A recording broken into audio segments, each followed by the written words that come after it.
Chhattisgarh is, of course, slated to go to polls once again on the 17th of November. The political battle between the Bharatiya Janata Party and the Congress is heating up, and Prime Minister Modi, of course, leading the campaign of the BJP. He's speaking live. Let's cut across. जय घोष हो रहा है। ये जय घोष है।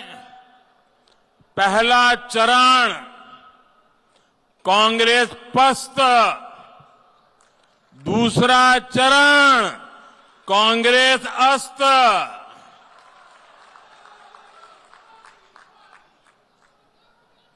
प्रथम चरण के मतदान से ये साफ हो गया है कि कांग्रेस छत्तीसगढ़ से जा रही है। प्रथम चरण में भाजपा के पक्ष में भारी मतदान करने के लिए मैं छत्तीसगढ़ की जनता को हृदय से धन्यवाद देता हूं। और आज मैं विशेष रूप से छत्तीसगढ़ की महिलाओं और युवाओं का आभार व्यक्त करना चाहता हूं। मैं उनके मजबूत फैसले को, भाजपा के प्रति उनके विश्वास को, भाजपा के प्रति उनके लगाव को आदरपूर्वक नमन करता हूं। यहां मुंगेली में भी मैं यही दृढ़ विश्वास, यही संकल्प चारों तरफ देख रहा हूं। मुझे वहां, क्योंकि कुछ लोग मैं देख ही नहीं पा रहा था, तो वहां जाकर के मैंने प्रणाम किए।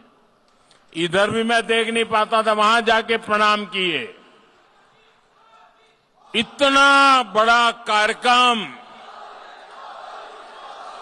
और मैं देख रहा हूं हमारी ये व्यवस्था छोटी पड़ गई।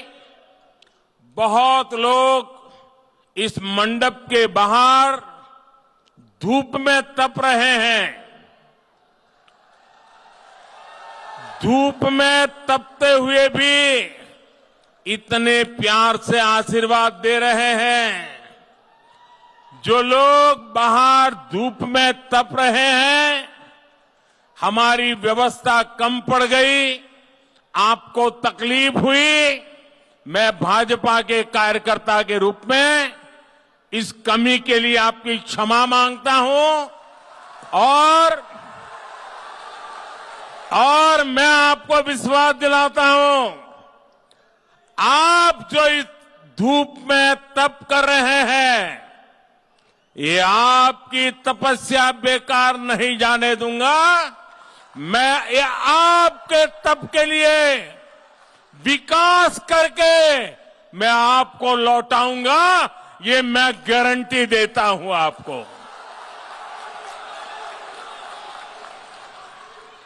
हर तरफ एक ही गूंज है, 3 दिसंबर को भाजपा आवत है। भाजपा, भाजपा, भाजपा। और साथियों, भाजपा के आने का मतलब है छत्तीसगढ़ का तेज विकास। भाजपा के आने का मतलब है नौजवानों के सपने पूरे होंगे। भाजपा के आने का मतलब है यहां की महतारी बहनों का जीवन और आसान होगी। भाजपा के आने का मतलब है भ्रष्टाचार पर लगाम, भ्रष्टाचारियों पर सख्त कार्रवाई।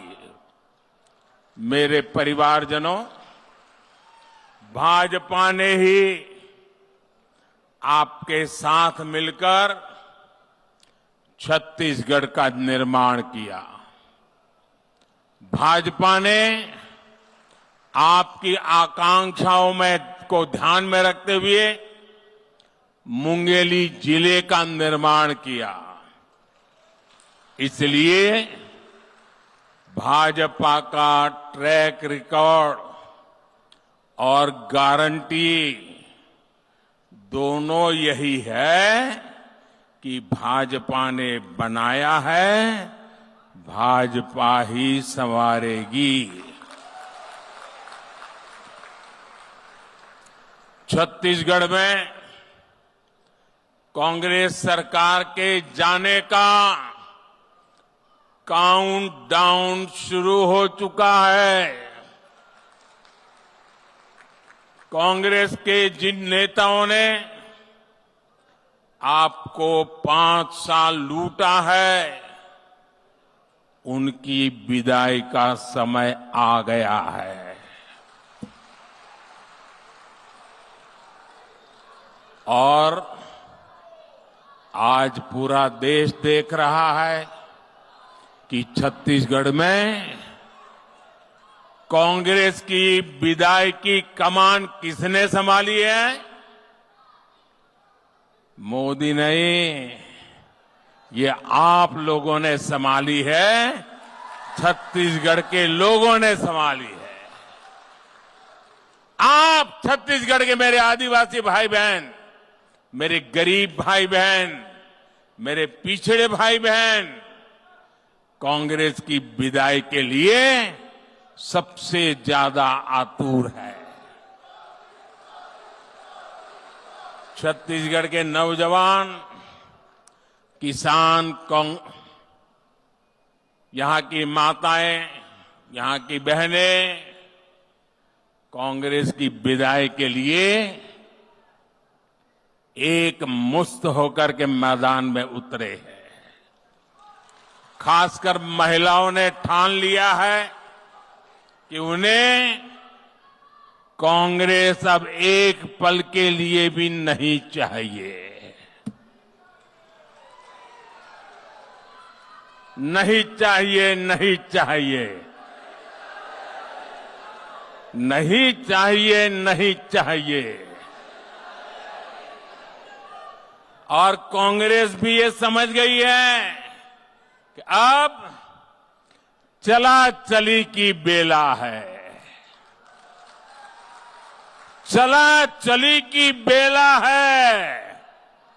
अब कांग्रेस सरकार कुछ दिन का ही खेला है।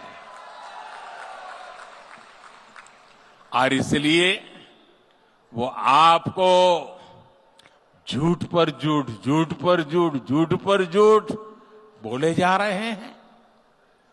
आपने कांग्रेस ने के हर असत्य को हराने की शुरुआत पहले ही कर दी है। कल आप सबने दीपावली मनाई है। दीपावली की मेरी भी आपको ढेरों शुभकामनाएं हैं। लेकिन आप मेरे शब्द लिख रखिए, आने वाली देव दीपावली छत्तीसगढ़ के लिए एक नया आनंद और उत्साह लेकर आएगी। जिस कांग्रेस ने छत्तीसगढ़ को लूटा है, वो देव दीपावली पर कहीं नजर नहीं आएगी।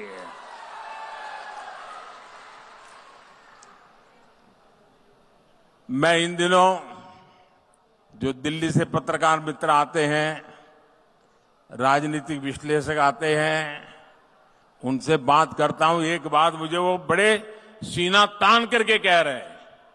वो कह रहे हैं शर्त लगाओ मोदी जी। मैं कहा देखो भाई, मैं शर्त वर्त नहीं लगाता हूं, लेकिन मैंने कहा बताओ तो क्या है। वो कहते लिख के रखो, छत्तीसगढ़ में मुख्यमंत्री खुद हार रहे हैं।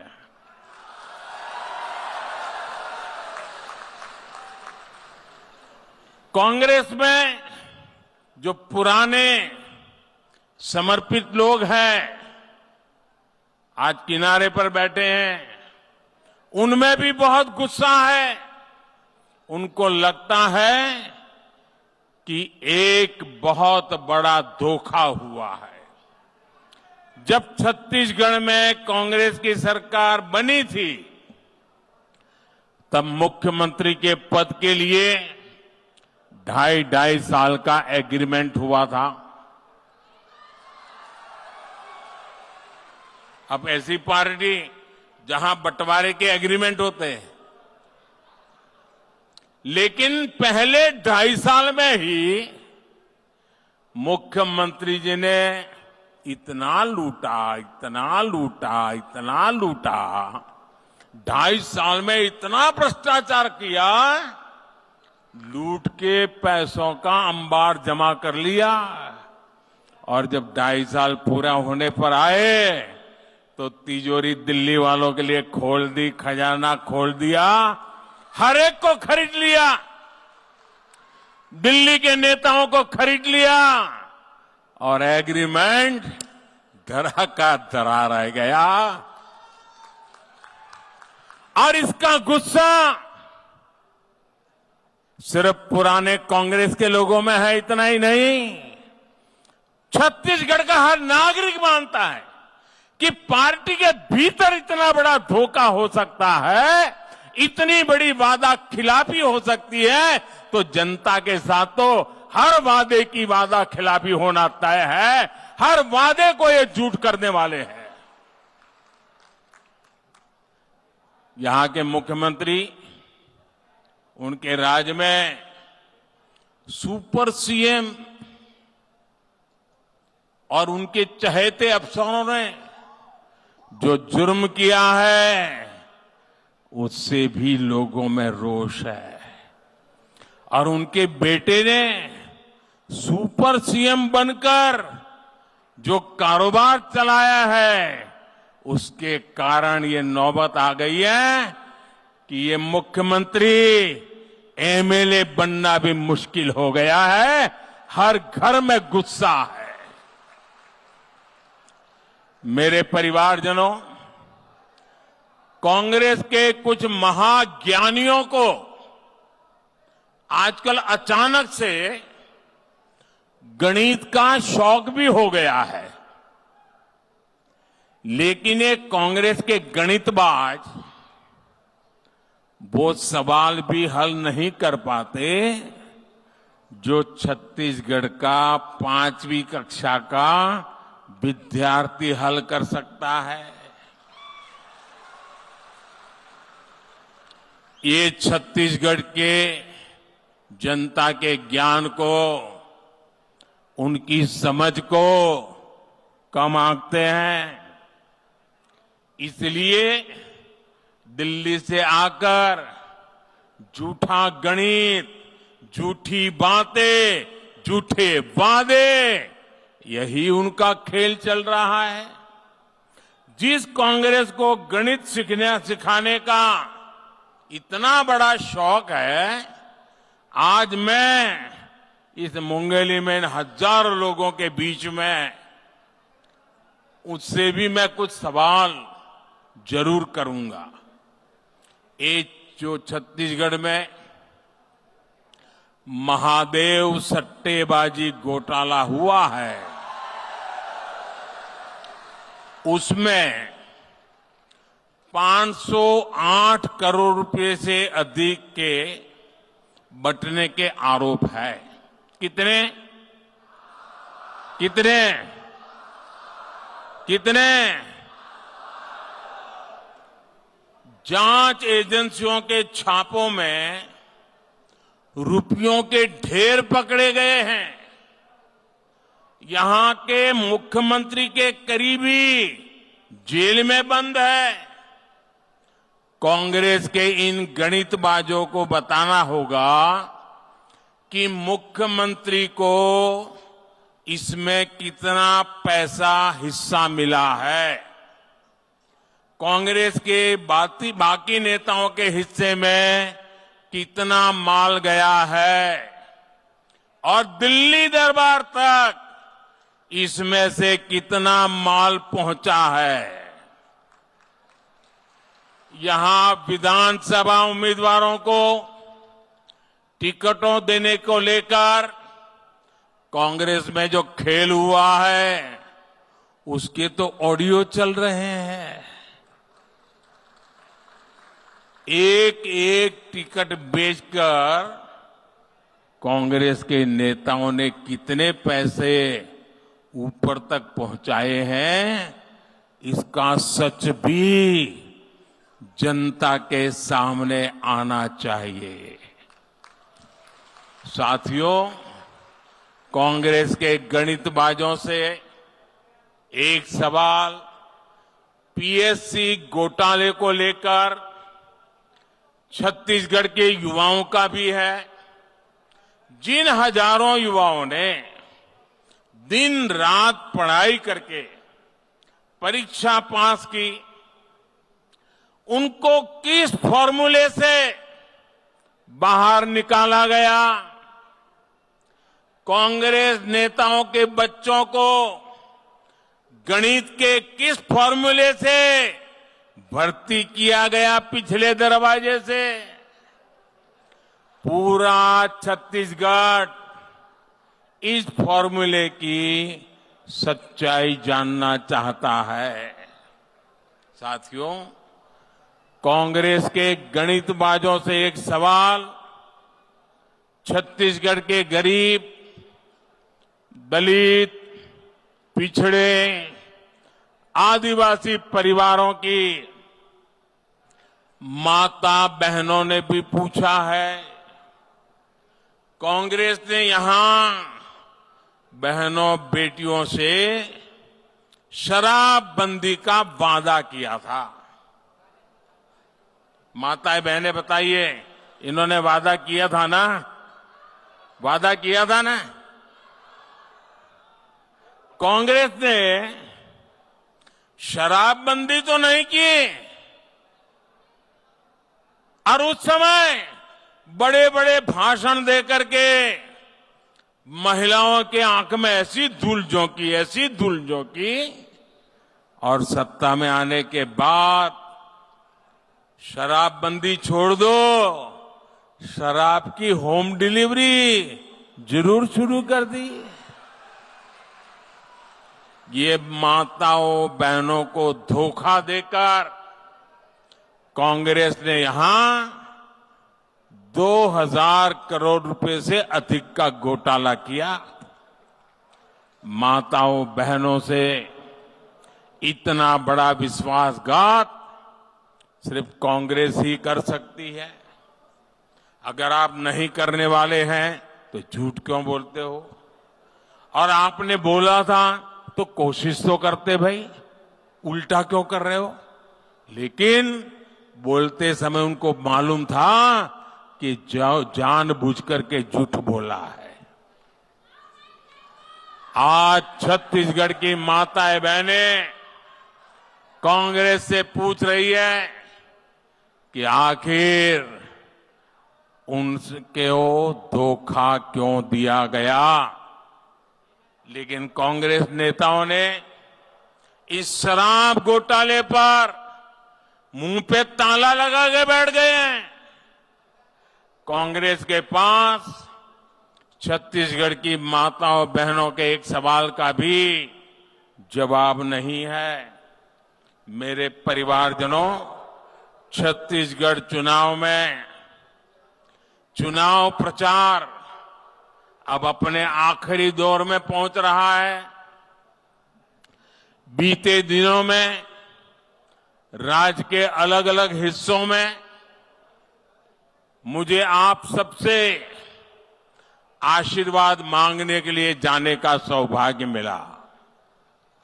हर क्षेत्र में छत्तीसगढ़ के लोगों का असीम प्रेम ये उत्साह दिखाता है कि आप भी यहां भाजपा सरकार लाने के लिए पक्का मन बना चुके हैं।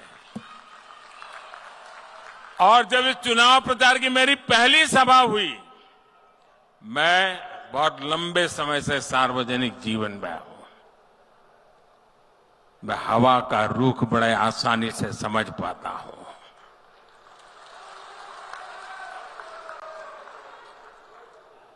और मैंने पहली सभा में कहा था कि मैं आज आपसे कुछ मांगने नहीं आया हूं, मैं आपको निमंत्रण देने आया हूं। तो कईयों को आश्चर्य हुआ था कि प्रधानमंत्री इतनी बड़ी बात बोल गए।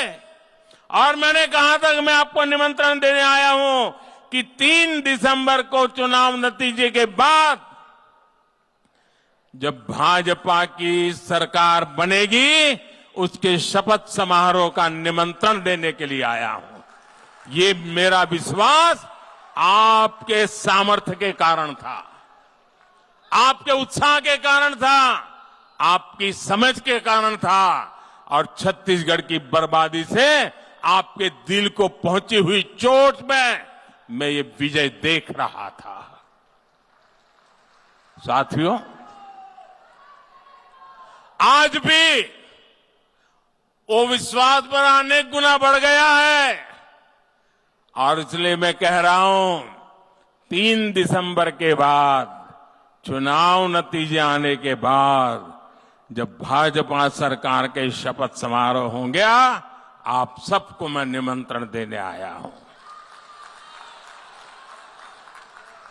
मेरे भाइयों बहनों, जब केंद्र में भाजपा की सरकार होती है और राज्य में भी भाजपा सरकार होती है, तो डबल इंजन की ताकत लग जाती है, और डबल इंजन की सरकार तेजी से विकास करती है। छत्तीसगढ़ भाजपा ने आपसे जो वादे किए हैं, जो गारंटी दी है, जो संकल्प पत्र दिया है, सरकार जल्द से जल्द पूरा करके दिखाएगी, और ये मोदी की गारंटी है।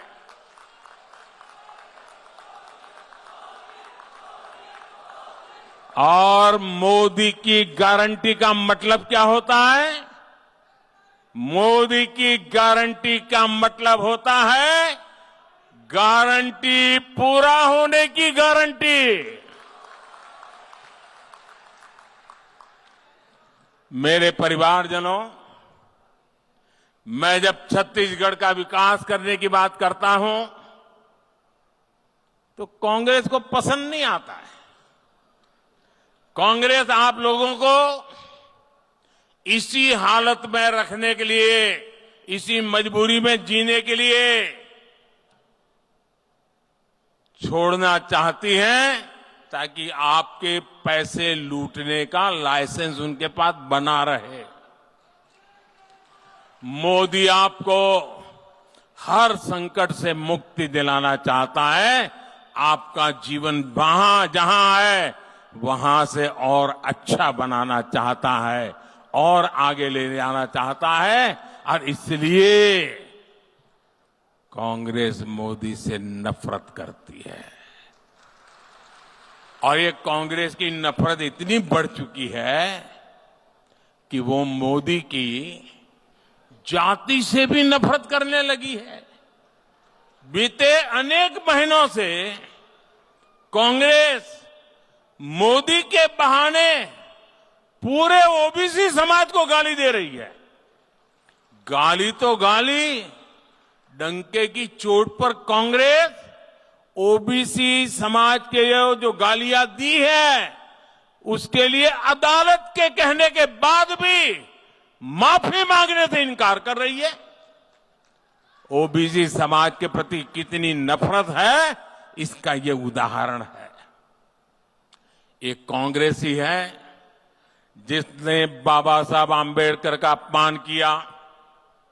एक कांग्रेस ही है जिसने बाबा साहब की राजनीति खत्म करने के षड्यंत्र किए। वहीं दूसरी तरफ भाजपा है जिसने देश और दुनिया में बाबा साहब आंबेडकर के पंचतीर्थ का निर्माण किया। ये कांग्रेस है जिसने आदिवासी नेतृत्व को कभी उभरने नहीं दिया। ये भाजपा है जिसने देश को पहली आदिवासी महिला राष्ट्रपति का गौरव दिया। और मेरा तो सौभाग्य है कि मैं काशी का सांसद हूं। वो काशी जहां से संत कबीर और संत रविदास का दर्शन देश दुनिया तक पहुंचा है। संत कबीर की जन्मस्थली हो या फिर संत रविदास की जन्मस्थली, दोनों की भव्यता और बढ़ाने का सौभाग्य भाजपा को ही मिला है। जबकि कांग्रेस के नेताओं ने यहां सतनामी समाज के साथ क्या किया है, ये भी हमने देखा है। वोट बैंक के लालच में, तुष्टीकरण के लालच में कांग्रेस कुछ भी कर सकती है। कांग्रेस ने तो दलित, ओबीसी और आदिवासी की आस्था तक का सम्मान नहीं किया।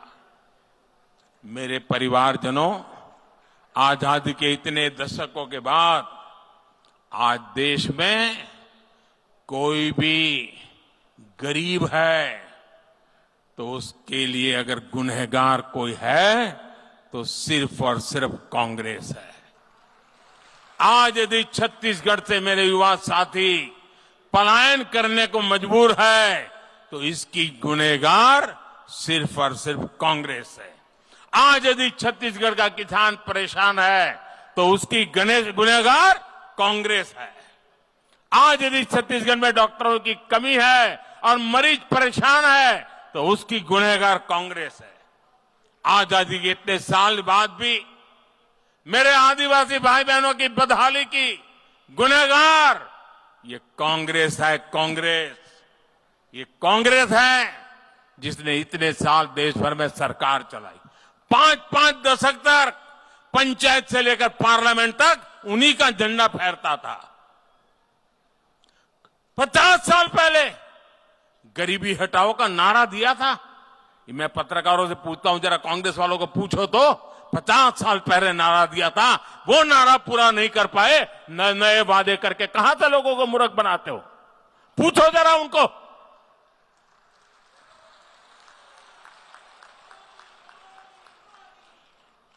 बरसों तक कांग्रेस बड़े बहुमत के साथ सत्ता में रही। गरीबी हटाओ नारे के दशकों बाद भी देश के दलित, ओबीसी और आदिवासी गरीब रहे। इसकी गुनहगार सिर्फ और सिर्फ कांग्रेस पार्टी है, क्योंकि उसे मालूम था कि लोगों को मूर्ख बनाया करके हम अपना गाड़ी चला लेंगे। ये भाजपा सरकार ही है जिसने अपने सेवा काल में गरीब के सशक्तिकरण के लिए काम किया। 2014 में पूर्ण बहुमत के साथ केंद्र में भाजपा सरकार आई और सिर्फ 5 वर्ष में ही 13.5 करोड़ लोग गरीबी से बाहर आए हैं। मेरे परिवारजनों, एक तरफ कांग्रेस की झूठ की दुकान है तो दूसरी तरफ मोदी की गारंटी है। दोस्तों, कांग्रेस ने कभी नहीं सोचा, कांग्रेस के दिल में कभी वो भाव नहीं आया कि गरीब को भूखे ना मरना पड़े। मोदी ने हर गरीब परिवार को मुफ्त राशन, मुफ्त चावल, चने, उसकी गारंटी दी थी और गारंटी पूरी की। इतना ही नहीं, अब मोदी ने संकल्प किया है, निश्चय किया है कि गरीबों को ये जो मैं सेवा करता हूं ना, अगले 5 साल तक ये मुफ्त चना चावल मिलता रहेगा। मुझे बताइए, काम मुझे करना चाहिए कि नहीं करना चाहिए? ये सेवा भाव से काम चलते रहना है कि चल रही है? ये कांग्रेस वाले गए हैं इलेक्शन कमीशन की अदालत में मोदी को सजा दिलवाने के लिए कि मोदी ने अगले 5 साल के लिए काम कैसे घोषित कर दिया। आपको जिस अदालत में जाना हो जाओ, मैं तो ये पुण्य का कार्य समझता हूं, पवित्र कार्य समझता हूं, सेवा का काम समझता हूं और इसलिए मैं इस काम को करके रहना चाहता हूं। मुझे भाइयों बहनों बताइए, इतना बड़ा पवित्र काम किया, कोरोना के इतने कठिन समय में गरीब के घर का चूल्हा बुझने नहीं दिया, किसी मां को, बच्चे को भूखे सुलाने नहीं देना पड़ा, मुझे बताइए, उस मां के आशीर्वाद मिले हैं कि नहीं मिले हैं? आशीर्वाद मिले हैं कि नहीं मिले हैं? उससे पुण्य मिलता है कि नहीं मिलता है? जरा जोर से बताइए, पुण्य मिलता है कि नहीं मिलता है? पुण्य मिलता है कि नहीं मिलता है? ये पुण्य किसको मिला है? ये पुण्य किसको मिला है? ये पुण्य किसको मिला है? ये पुण्य किसको मिला है? ये पुण्य मोदी को नहीं, ये पुण्य आपको मिला है, क्योंकि आपने मोदी को वोट दे करके सेवा करने का मौका दिया है।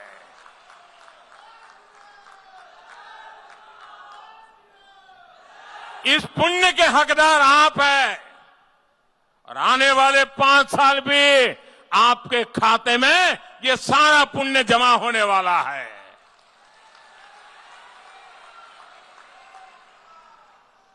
छत्तीसगढ़ के मेरे प्यारे भाइयों बहनों, मैं आपको एक बात से और सतर्क भी करना चाहता हूं।